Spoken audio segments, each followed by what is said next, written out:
अब तक हमने देखा सभी को डेविल बिलीवर्स के बारे में पता लग जाता है और विज़र्ड किंग ब्लैक बुल्स को इस चीज की इन्वेस्टिगेशन करने के लिए भेजते हैं। तब ब्लैक बुल्स को वहाँ डाजू और उस डॉक्टर के बारे में पता चलता है और विज़र्ड किंग डेविल बिलीवर्स को फोरसेकल रेल में ढूंढने के लिए कहते हैं और बहुत ढूंढने के बाद आस्था और उसके दोस्तों को एक माउंटेन पर बहुत सारे डेविल बिलीवर्स दिखाई देते हैं। और अब आगे तब हमें यहाँ एक फ्लैशबैक दिखाया जाता है जहाँ डाजू और डॉक्टर पहली बार मिलते हैं और तब डाजू डॉक्टर के मैजिक न होने के बावजूद भी मेडिसिन बनाने की कला की तारीफ करती है और उसे मिलने के लिए कहती है और डॉक्टर भी उसकी बात मान लेती है। तब हम यहाँ देखते हैं सारे डेविल बिलीवर्स आगे बढ़ रहे होते हैं और तब डॉक्टर उनके रास्ते में आए हुए एक पत्थर को उड़ा देती है। तब डॉक्टर कहती है अब हमें जल्द से जल्द आगे बढ़ना चाहिए क्योंकि जल्द ही रात होने वाली है और हमें उससे पहले इस माउंटेन को पार करके बॉर्डर को पार करना होगा। तब एक पर्सन कहता है जब हम बॉर्डर को पार कर लेंगे तो हम क्लोवर किंगडम से बाहर चले जाएंगे, जिसका मतलब मैजिक नाइट्स हमें पकड़ नहीं पाएंगे और उसके बाद हम स्पेड किंगडम पहुंच जाएंगे। तब नैरो कहती है ऐसा कुछ नहीं होगा क्योंकि बॉर्डर को पार करते ही तुम्हें एक स्ट्रॉन्ग मैजिक रीजन मिलेगा जिसे पार करना बहुत मुश्किल है। तब हमें यहाँ बताया जाता है कि स्पेड किंगडम एक ऐसी कंट्री है जो कि बर्फ और मिस्ट्रीज से भरी हुई है और इसके बीच में एक न्यूट्रल जगह है जो कि किसी किंगडम की नहीं है और उस न्यूट्रल लैंड का बहुत सारा हिस्सा स्ट्रॉन्ग मैजिक रीजन के अंडर आता है। स्ट्रॉन्ग मैजिक रीजन कुछ ऐसा एरिया है जहाँ पर मैजिकल पावर बहुत ज्यादा होती है और इसी वजह से वहाँ एंटर करना बहुत मुश्किल होता है। तब नैरो कहती है स्ट्रॉन्ग मैजिक रीजन में से निकलना तो मैजिक नाइट्स के लिए भी बहुत मुश्किल बात है। तो आखिरकार तुम लोग जिनके पास कम मैजिक है वो उस जगह से कैसे निकलेंगे? तो क्या तुम लोग मरना चाहते हो? मुझे लगता है कि हम लोग एक दूसरे की बात जरूर समझेंगे। अगर हम लोग उनसे बात ही कर पाते तो हम लोग इतनी बड़ी प्रॉब्लम में नहीं होते। तब आस्था उदास होने लगता है। तब नोएल कहती है अब इतना उदास होना बंद करो। तो चलो मैं तुम्हें वहाँ तक ले चलती हूँ। और तब वो आस्था को वहाँ से उड़ा ले जाती है। तब हम यहाँ देखते हैं डेविल बिलीवर्स अपनी पूरी ताकत से उस माउंटेन पर चढ़ रहे होते हैं। तब डाजू सोचती है मैंने जो अब तक झेला है वो इसके सामने कुछ नहीं है। और तब वो लोग ऊपर पहुँच जाते हैं और डॉक्टर और डाजू सूरज को देखकर अपनी पहली मीटिंग को याद करने लगते हैं और तब वो लोग आगे बढ़ने लगते हैं। तब डॉक्टर कहती है आज फुल मून है जिस वजह से स्ट्रॉन्ग मैजिक रीजन का मैजिक वीक होगा। तब डाजू कहती है चाहे सब कुछ हमारे फेवर में नहीं है पर हमारे पास फिर भी चांसेस है। मैं अब तक जिंदा इसलिए हूँ क्योंकि मैं तुमसे मिल पाई हूँ। वो तुम ही हो डॉक्टर जिसने मेरी मुसीबतों में साथ दिया है और इसके लिए मैं तुम्हारी बहुत शुक्रगुजार हूँ। तब डॉक्टर भी उसे थैंक यू कहती है और हम देखते हैं आस्था उड़ता हुआ वहाँ आ जाता है। तब सभी लोग उसे देखकर हैरान हो रहे होते हैं। तब आस्था कहता है आखिरकार नैरो तुम कहाँ हो? तब नोएल वहाँ आकर कहती है मुझे पता है कि तुम्हें ये पता नहीं चला होगा पर मुझे इन लोगों में से बहुत कम मैजिक फील हो रहा है। ये वैसा ही है जैसे कि उस विलेज में वो लड़का था।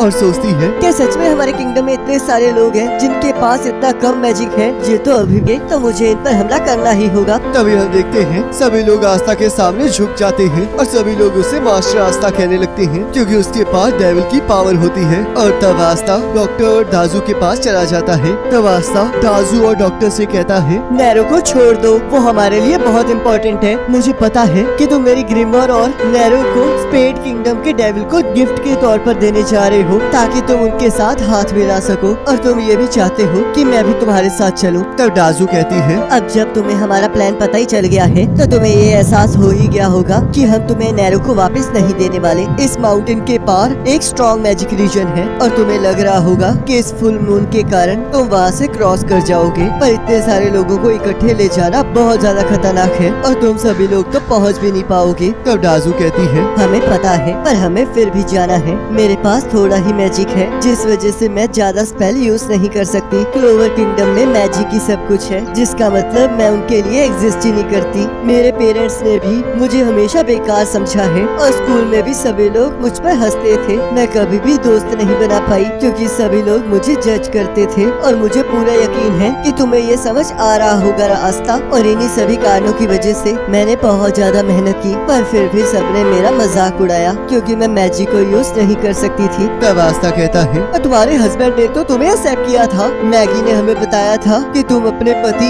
और उसकी माँ के साथ बहुत खुश थी। तो क्या इसका मतलब ये नहीं था कि उन लोगों ने तुम्हें एक्सेप्ट कर लिया था? तो क्या तुम्हें खुश नहीं रहना चाहिए था? तब दाजू कहती है, मैं बिल्कुल भी खुश नहीं थी, क्योंकि मैं सच्चाई जानती थी कि वो कैसा फील करते हैं, और मैंने उनके साथ जो भी समय गुजारा वो सच में एक हेल की तरह था। वो हमेशा मेरे खाने बनाने पर मेरी तारीफ किया करते थे, और मुझे पूरा यकीन है कि सभी को यही लगता था कि वो कितने अच्छे हैं, और वो हमेशा मेरा मजाक उड़ाया करते थे। साथ जो भी समय गुजारा वो सच में एक हेल की तरह था। वो हमेशा मेरे खाने बनाने पर मेरी तारीफ किया करते थे, और मुझे पूरा यकीन है कि सभी को यही लगता था कि वो कितने अच्छे हैं, और वो हमेशा मेरा मजाक उड़ाया करते थे और मुझे बेकार समझते थे। उन्होंने मुझे कभी एक्सेप्ट नहीं किया, बस मेरा फायदा उठाया। उन्हें ये सोचकर बहुत खुशी मिलती थी कि कोई है जो कि उनसे भी कमजोर है। मैं बहुत खुश हूँ कि वो लोग मर चुके हैं, उन्हें मर ही जाना चाहिए था। तो डॉक्टर कहती है, चाहे हम सभी की सिचुएशन अलग हो, पर हम सभी ने हमेशा ऐसा ही फील किया है। मैं ऐसी मेडिसिन बना सकती हूँ जो कि किसी भी रिकवरी मेज के मैजिक से ज्यादा ताकतवर है, पर फिर भी किसी ने मुझे एक्सेप्ट नहीं किया, क्योंकि मैं मैजिक यूज नहीं कर सकती थी। उस विलेज में कुछ लोग थे जिन्हें मेरी मेडिसिन पर भरोसा था, पर काम निकलने के बाद वो भी मुझसे दूर रहने लगते थे। और सभी लोग उनकी बातों पर एग्री करने लगते हैं और क्लोवर किंगडम को छोड़ने की बात करने लगते हैं। तो डॉक्टर कहती है, हम इससे स्पेड किंगडम जाते हुए मिले हैं, और इन्होंने हमें बताया कि इन्होंने भी हमारे जैसी मुश्किलें झेली हैं और एक ऐसी जिंदगी जी है जिसमें किसी को भी नहीं पता था कि ये लोग एग्जिस्ट भी करते हैं। और जब इन्होंने हमारी बात सुनी तो ये हमारी मदद करने यहाँ तक आ गए। पर आस्था, मुझे ये बताओ, आखिरकार तुम हमें यहाँ क्लोवर किंगडम में वापस जाने के लिए क्यों कह रहे हो? क्या तुम ये चाहते हो कि हम लोग फिर से वही जिंदगी जिए? क्या तुम्हें कुछ समझ नहीं आ रहा? तब आस्था कहता है, मुझे सब समझ में आ रहा है, और यही वो कारण है जिस वजह से मैं तुम्हें यहाँ रोक रहा हूँ। तो नोएल कहती है, आखिरकार तुम लोग स्पेड किंगडम क्यों जाना चाहते हो? तब दाजू कहती है, क्योंकि हमें डेविल की पावर चाहिए। काबे ने हमें बताया था स्पेड किंगडम में एक डेविल रहता है और वो हमें पावर दे सकता है, और हम लोग वही पावर चाहते हैं। तो डॉक्टर कहती है, और जब हमें डेविल की पावर मिल जाएगी तब हम इस किंगडम में वापस आएंगे और बदला लेंगे। तब आस्था उन्हें रोकने लगता है। तब दाजू कहती है, क्लोवर के 3 लीव्स भरोसा, उम्मीद और प्यार को रिप्रेजेंट करते हैं, और चौथे लीफ से गुड लक आता है, पर 5वें लीफ में डेविल रहता है। और यही वो कारण है कि तुम इस ग्रिमोर के कारण उस डेविल की पावर को हासिल कर पाए हो, जबकि तुम्हारे पास तो कोई मैजिक भी नहीं है। तुमने इस डेविल की पावर को हासिल करके मैजिक नाइट्स को ज्वाइन किया है और कितना कुछ हासिल किया है। हमने हमेशा तुम्हें अपना हीरो माना है, और हम लोग तुम्हारी जैसे बनना चाहते हैं, इसलिए हम स्पेड किंगडम जा रहे हैं ताकि हमें डेविल की पावर मिल सके और हम इस किंगडम से बदला ले सके। तब आस्था कहता है, पर मैं डिफरेंट हूँ, क्योंकि चाहे लोगों ने मेरा जितना मर्जी मजाक उड़ाया हो, पर मैंने हमेशा अपनी ट्रेनिंग की तरफ फोकस किया है और किसी से भी नफरत नहीं की है।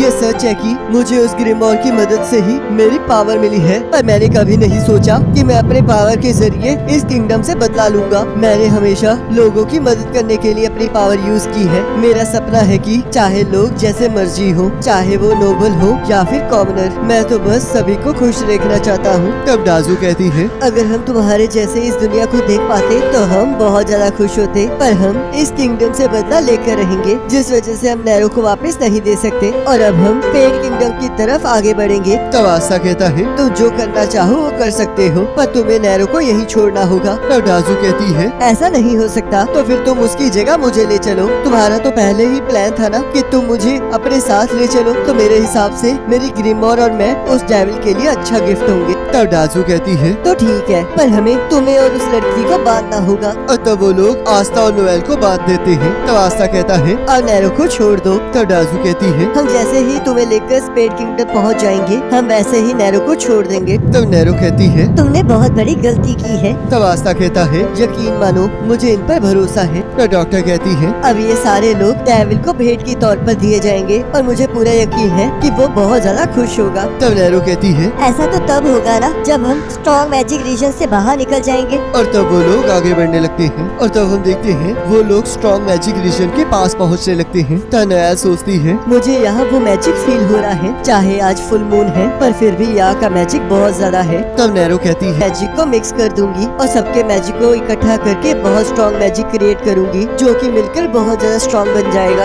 और इसी से हम स्ट्रॉन्ग मैजिक रीजन पार करेंगे। तब नैरो कहती है, स्पेड किंगडम यहाँ से बहुत दूर है, तो किसे पता पता कि डाजू अपना मैजिक कब तक संभाल पाएगी। पता नहीं ये काम करेगा भी या नहीं। तब डाजू कहती है, ये एक जुआ है, चाहे हम लोग वहाँ पर पहुँच ना पाए पर कम से कम कोई एक पर्सन तो पहुँच ही जाएगा ना, और उसे डेविल की पावर मिल जाएगी और वो अकेला पर्सन ही क्लोवर किंगडम से हमारा बदला लेगा। और तब वो लोग आगे बढ़ने लगते हैं और तभी हम देखते हैं मैग्ना और कैप्टन यामी वहाँ आ जाते हैं और इसी के साथ एपिसोड खत्म हो जाता है।